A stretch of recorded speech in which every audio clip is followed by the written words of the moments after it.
What is up, everybody? J Nell here with my UFC 168 recap video. I hope you saw this amazing event.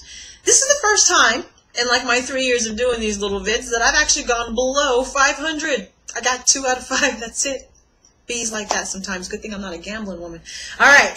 First up, I did not get this pick. I chose Diego Brandao to beat Dustin Poirier. He did not. He didn't even make weight. And then he said some sort of like comment to Dustin Poirier at the weigh-ins, like, I'm going to slit your throat, which really fired him up. So Dustin Poirier came into this fight fired up, guns blazing. He ended up connecting with the punch real early in the first round, stumbled Diego back onto the ground, rained down shots, ref stopped it over KO. Great win for Dustin Poirier. He looked great.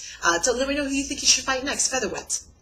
Next up, I did get this pick. I picked Jim Miller to beat Fabricio Moyes. He did. He beat him a lot quicker than I thought he would. He beat him in the first round with a slick armbar off his back. Fabricio took him down, had him on the ground.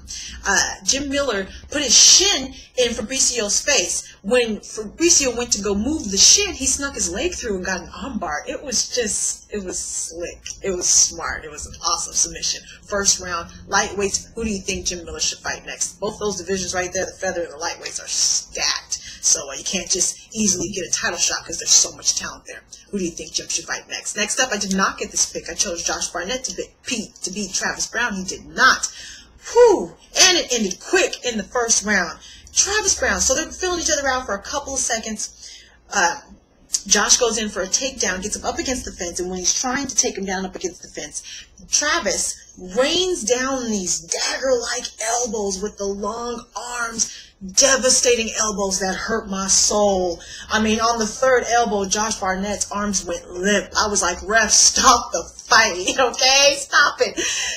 Devastating elbows. Josh Barnett went immediately to the hospital afterwards. So great win for Travis Brown. Who do you think he should fight next? He called out Verdum. He talked a lot of trash at the interview afterwards and in the post-press conference. Talked a lot of trash. He called out Verdum. I believe Verdum is fighting Kane next. So if Verdum loses, I don't know if he wants to fight Verdum or fight Kane because he might be able to lobby for a title shot off of this win. So who do you think Travis Brown should fight next? Now, whew. Co-main event, and I got this pick, and still the women's bantamweight champion, Miss Rowdy Ronda Rousey. Now, I got the pick. I said, however, this would be a longer fight, it would be a better fight, more competitive, and it was. She got her all the way into the third round, Miesha Tate did. She did. She laid hands on her, too, got some clean shots in, stumbled her backwards a couple of times, had her walking backwards a couple of times, but Ronda Rousey's judo is beautiful. It is clearly Olympic caliber. It is clearly head and shoulders above everyone else's in the UFC, including men as well. Her judo, that is. It's beautiful. Her throws, twisting Miesha Tate in midair with such speed that when she landed with such ferocity. She slammed her on her neck once. I was like, it shook me. Hard slams. Her judo throws are perfect. Her technique is perfect. Ronda Rousey's a beast. She's the real deal. People think she's a fluke. She's no fluke. She's the real deal, people. Afterwards, Miesha Tate went to go shake her hand. Oh, excuse me. Third round. She finished her. Got another armbar. Got her again. Now, after the fight, Miesha Tate went to go shake her hand. Ronda Rousey did not shake her hand. She walked away from her, and the crowd rained down boos. If she had people who didn't like her before, she's got even more now. Afterwards, she said that she did this because she respected Miesha. She gave her props on the fighting and everything, but she said until she apologizes to the things she said to her family, that she could not shake her hand, just basically on principle. We all know people like that. Some people are just like that. They have that whole principle honor thing. Here's my advice to Ronda, however. Ronda, in order to smash that little problem, you don't have to touch the girl if you just bow. Plenty of fighters bow. A lot of Chinese fighters bow. Muay Thai fighters bow. Anderson Silva doesn't shake hands, he bows. You don't got to touch the girl, just bow. Bam. Problem solved. Now, who do you think Miesha Tate should fight next? Because she probably gained a lot of fans here. Ronda Rousey is fighting Sarah Kaufman, who was already signed before the fight. They talked about this. And she's fighting her February 22nd. Quick turnaround. So tell me what you think about that. And again, who do you think Miesha Tate should fight next? Now, main event, and still controversy. At least in the first fight, he won by his own hand. Chris Weidman, that is. He's still the champ. He won. Okay? At least in the first fight, he won by his own hand. Everyone argues that Anderson Silva made it as easy as possible to knock him out, which he did if you saw the replay. I mean, come on. So he got caught. But at least he knocked him out. In this second fight, he dominates him in the first round.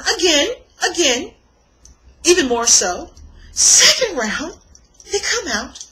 Anderson Silva goes for a kick. Chris checks it.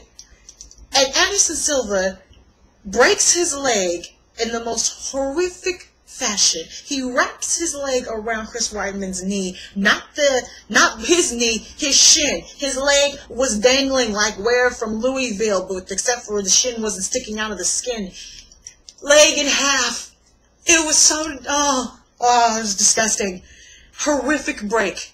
Horrific. So again, kind of sucks for Chris Weidman, because in the first fight he didn't get all of his props because they said that Anderson made it easy for him. In the second fight, you didn't beat him with his own hand. Anderson broke his leg.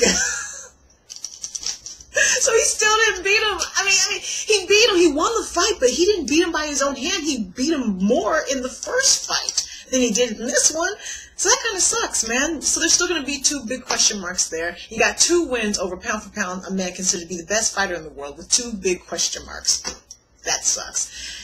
And it sucks because I think Anderson Silva's career is over. I mean, if he comes back, prove me wrong, come back, be the phenom that we keep saying you are for all these years, but I think his career is over. He'll be 40 before he could probably even really walk again. It was that devastating. Hopefully it was a clean break. It was horrible. It was horrible. I was in shock. I was like this for the entire next fight that they showed. I was like this. The people I was watching with me were silent. All right. So he's fighting Vita Belfort next, Chris Weidman, that is. Do you think Anderson Silva will come back? Let me know what you thought of this event. Just let me know what you thought, man. Take care. And goodbye.